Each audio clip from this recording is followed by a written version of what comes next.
Kompas TV.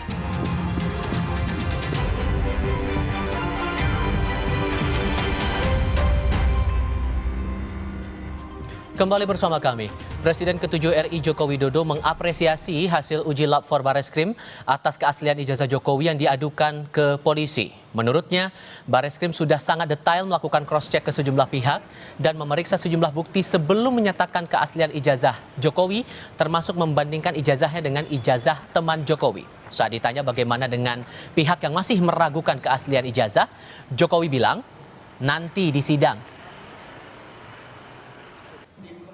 Ya, memang asli. Di Bareskrim itu kan sangat detail sekali ya. Membandingkan ijazah asli saya dengan ijazah asli teman-teman saya ada. Kemudian juga foto-foto waktu KKN ada, foto-foto waktu wisuda ada. Soalnya Bareskrim kan memang melakukan investigasi itu, ya nanti di sidang lah. Ya. Penyelidik mendapatkan dokumen asli ijazah sarjana kehutanan nomor 1120 atas nama Joko Widodo, antara bukti dan pembanding adalah identik. Penuding ijazah palsu Jokowi, Roy Suryo, siap menghadapi kasus hukum dugaan pencemaran nama baik yang dilaporkan Joko Widodo usai Bareskrim mengumumkan hasil uji lapor yang menyatakan ijazah sarjana dan skripsi UGM Jokowi identik dengan materi pembanding milik rekan kuliah Jokowi. Namun menurut Roy, dirinya tidak mencemarkan nama baik Jokowi. Ia hanya menginginkan ijazah ditunjukkan ke publik. Saya ini Mas Roy harus menghadapi pelaporan Pak Jokowi di Polda Metro Jaya.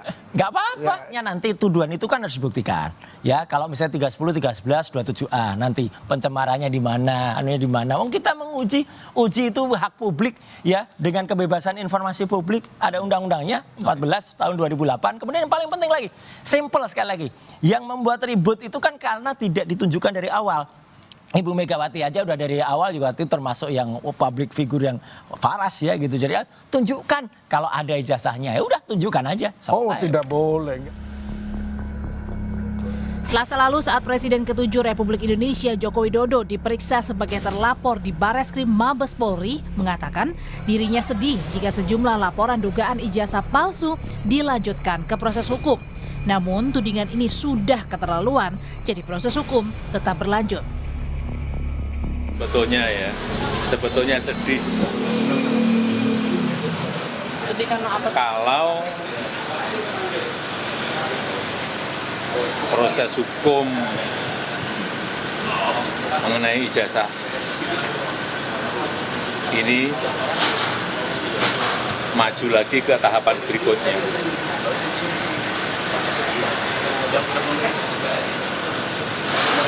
Saya kasihan. Tapi ya ini kan sudah keterlaluan. Usai dinyatakan ijazah Jokowi asli, Bareskrim memastikan tidak ada unsur pidana dalam aduan masyarakat kasus dugaan ijazah palsu Jokowi. Sementara masih ada kasus perdata ijazah Jokowi yang sedang berjalan di Pengadilan Negeri Solo, Jawa Tengah. Tim Liputan, Kompas TV. Di lain pihak, Menteri Sekretaris Negara Prasetyo Hadi merespons hasil uji lab for Bareskrim atas keaslian ijazah Jokowi. Ia menghormati proses hukum yang berjalan. Dari istana tentunya itu kita menghormati itu proses hukum ya. Itu sudah disampaikan oleh Bareskrim, hasilnya ya tentu kita menghormati. Gitu. Karena kalau bagi kami ya tentunya kita itu lebih fokus ke bekerja. Kami ulas lebih lanjut soal dampak dari pengumuman polisi atas keaslian ijazah Jokowi dan laporan pidana terhadap Roy Suryo CS ini bersama dengan sejumlah narasumber. Dua narasumber bergabung lewat sambungan dalam jaringan. Ada Wakil Ketua Umum Projo Freddy Damanik dan kuasa hukum Roy Suryo sekaligus dari tim advokasi anti kriminalisasi Saleh Al Ghifari. Selamat sore semuanya dengan Tifal, apa kabar? Sore Mas Iqbal. Sore Mas Iqbal. Oke, terima kasih semua sudah bergabung bersama kami. Di satu sisi Mas Roy masih berkeyakinan bahwa identik belum tentu asli, tapi di sisi lain Pak Jokowi bilang kalau masih ada yang meragukan keasliannya Mas Gifar, keaslian ijazah itu nanti di sidang. Nah sekarang Mas Roy ada potensi untuk kena pencemaran nama baik. Masih ada celah nggak buat Mas Roy dan teman-teman ini untuk membela diri? Ya, tentunya ada Mas Iqbal. Ini Apa tuh? karena kan hasil analisa dari teman-teman ini dan pendapatnya ini kan didasari oleh sesuatu yang ilmiah ya. Setidaknya itu yang diyakini oleh teman-teman ini, dan kemudian sebenarnya ekspresi untuk mendapatkan informasi publik yang valid dan otentik ini dilindungi oleh undang-undang ya. Dan itu juga sebenarnya pasal yang kunci di dalam undang-undang dasar kita. Bahkan dari awal negara ini dibentuk bahwa kebebasan untuk menyampaikan pendapat termasuk menyampaikannya di muka umum itu adalah bagian integral dari konstitusionalisme Indonesia. Sehingga masyarakat bisa memberikan pendapat untuk penyelenggaraan pemerintah kita ini. Oke. Nah, khususnya ketika reformasi ya dibentuk undang-undang selain undang-undang informasi publik tadi adalah undang-undang penyelenggaraan pemerintahan yang bersih, di mana di situ seseorang dalam kapasitas sebagai pejabat itu jika mendapatkan kritik, mendapatkan sanksi dari masyarakat atas apa yang dilakukannya perbuatannya, itu berhak untuk menyampaikan klarifikasi. Sementara di sisi lain masyarakat itu memiliki tanggung jawab untuk berpartisipasi, terutama mereka yang memiliki basis keilmuan. Nah, itu ada tanggung jawab akademik di situ untuk memberikan pendapat. Ditambah lagi, saya potong di situ. Saya potong di situ. Ditambah lagi Bung Freddy, Mas Roy sempat bilang juga bahwa apa yang dilakukan itu bukan bentuk pencemaran, tapi kita sedang menguji hak publik. Menurut Anda masuk akal nggak Bung Freddy? Ya, sangat tidak masuk akal lah. Semua publik juga tahu ini bukan hanya pencemaran tapi fitnah, menuduh ya. 311 27A itu benar bahwa menyatakan pendapat, kebebasan ekspresi itu dilindungi dan dijamin Undang-Undang Dasar. Tapi ada pasal setelahnya 28J itu ya, di dalam melaksanakan hak dan kebebasan itu ada batasan. Batasannya itu hak dan kebebasan orang lain. Itu diatur dalam undang-undang. Nah, tidak boleh menyerang kehormatan orang lain, tidak boleh melanggar hak orang lain, tidak boleh menyerang harkat dan martabat, termasuk tidak boleh memfitnah orang lain. Nah, ada ancamannya, kan begitu, sebagaimana yang sudah dilaporkan Pak Jokowi ke Polda Metro Jaya. Jadi, ya pertama, misalnya bicara atas nama akademik, ya, atas nama ilmiah, ya semua, ya, bicara akademik, ilmiah itu kan ada dasarnya, ya. Kemudian dia atas nama apa melakukan itu? Kalau kemudian dia beralasan bahwa identik itu belum tentu asli, Bung Freddy? Ya, memang kalau bahasa lab itu, lab forensik itu memang identik, memang bahasanya seperti itu.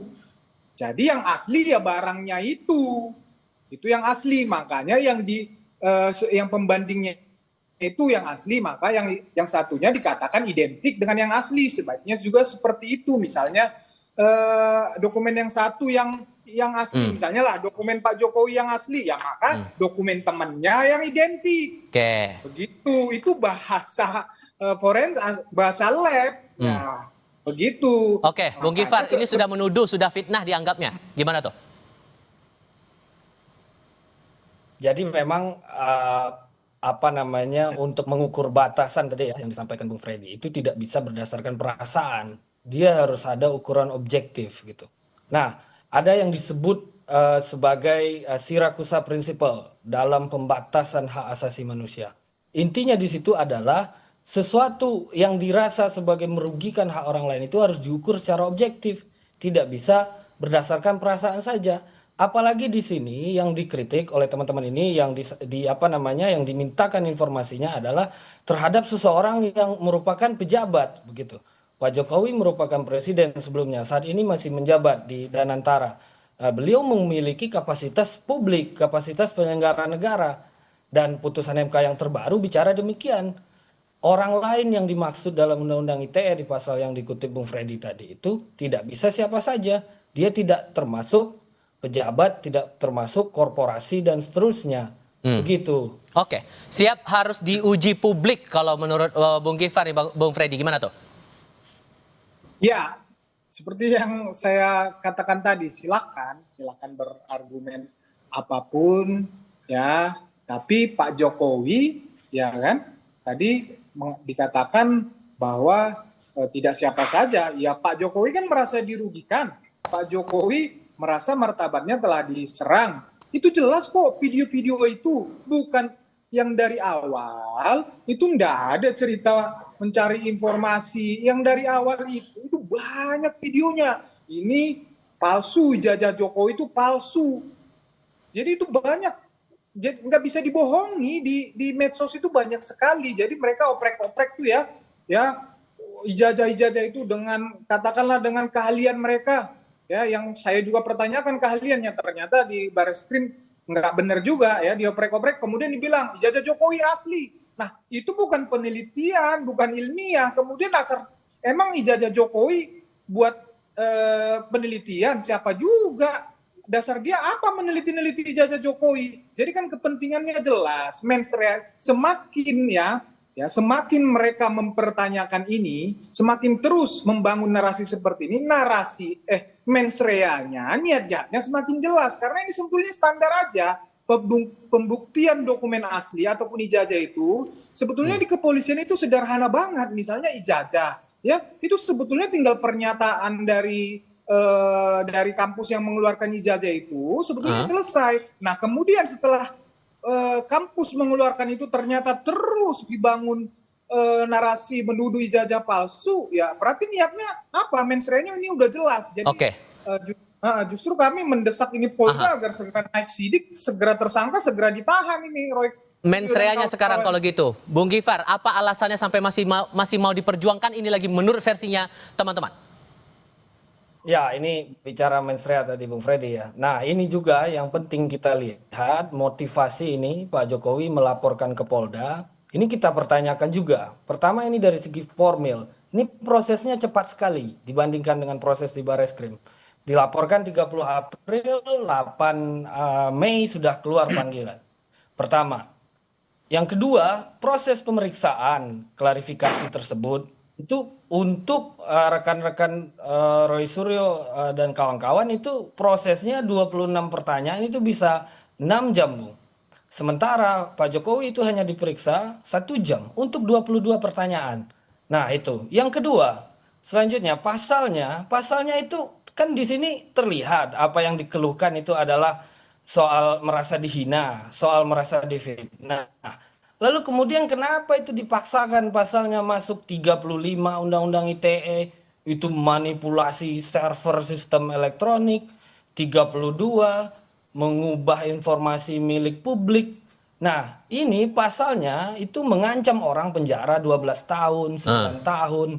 Artinya di sini dipaksakan ada kewenangan penahanan. Nah, begini. Nah, itu yang menurut kita juga cukup perlu dipertanyakan ini. Kesannya apa yang Anda tangkap dengan dua keanehan itu, masalah durasi pemeriksaan dan pasal yang Undang-Undang ITE itu, Bung Kifar? Ya, yang pertama di sini ada disparitas, Bung. Yang kedua adalah chilling effect. Perlakuan yang tidak sama. Yang kedua ini berusaha menimbulkan efek gentar ke publik. Untuk orang yang menyampaikan ekspresi, menyampaikan pendapat ini tidak bisa lagi ke depannya. Dan pasal yang digunakan ini adalah penyalahgunaan Undang-Undang ITE. Undang-Undang ITE ini kan sebenarnya melindungi informasi elektronik publik dari penipuan, dari manipulasi, dari kerusakan data server yang kemudian menyangkut hajat hidup orang banyak. Itulah pasal-pasal 35, 32 itu. Supaya konsumen, supaya masyarakat terlindungi. Ini perasaan pribadi orang dikenakan pasal ini. Oke, ada upaya membuat publik gentar, Bung Freddy. Kemudian ada upaya kriminalisasi, makanya Bung Roy sempat mengadu soal pasal itu ke Komnas HAM. Gimana ngerespon itu? Ya, kalau tadi mempertanyakan masalah proses penyelidikan dan lain-lain, Ya silahkan aja, itu ada mekanismenya lah ya, mau di pra-peradilan atau nanti misalnya udah naik sidik, silahkan aja lah. Negara ini terbuka dan hukum membuka itu ya, melakukan pra-peradilan, itu yang pertama. Kemudian pasal-pasal itu ya seperti kalian berbicara seenaknya ya, seperti Roy dan kawan-kawan berbicara seenaknya, orang ini juga punya dasar, Pak Jokowi juga punya dasar melapor, kan begitu, itu hak dia melapor. Nah, masalah pasal-pasal, selain dilaporkan pasal-pasal itu sudah dipelajari dan dipilih oleh pengacaranya, ada dasar dua, pasal 32 dan 35 itu, ya 32 itu merubah dokumen, kan mereka ini kotak-katik nih, dengan argumen mereka ahli, ya dokumen itu yang mereka dapat dari mana, kotak-katik, kemudian ya ini kan disiarkan di publik, seolah-olah yang mereka kotak-katik itu yang orisinil, itu yang benar. Kalau kemudian dituding kriminalisasi, tepat nggak menurut Anda? Ya jauh lah, masa kriminalisasi orang jelas-jelas memfitnah, barang kan tadi udah diuji Bareskrim, barang yang asli dibilang palsu, atau dokumen yang asli bilang palsu. Lah itu kan ada dasarnya melapor. Kemudian laporan ditindaklanjuti. Masa dibilang kriminalisasi? Tapi dari awal saya bilang, Mas Roy, jangan nanti kamu nantang-nantang. Ya silakan laporin. Ketika dilapor nanti kamu jangan paling teriak kriminalisasi. Tapi memang ini publik juga sudah paham ya gaya-gaya seperti ini. Saya juga percaya nanti di Komnas HAM mereka ketika laporannya nggak direspon, mereka akan teriak-teriak Komnas HAM tidak benar, itu itu biasa, standar aja upaya-upaya seperti itu, biasa. Namanya melakukan pembelaan ya biasa aja. Oke, Bung Freddy, Bung Gifar, terima kasih banyak sudah berdiskusi bersama kami kali ini. Sehat selalu semuanya, selamat sore. Berita lain hadir sebentar lagi, puluhan rumah di Bengkulu rusak parah imbas gempa magnitudo 6,3 pada Jumat ini hari. Tercatat 52 rumah rusak.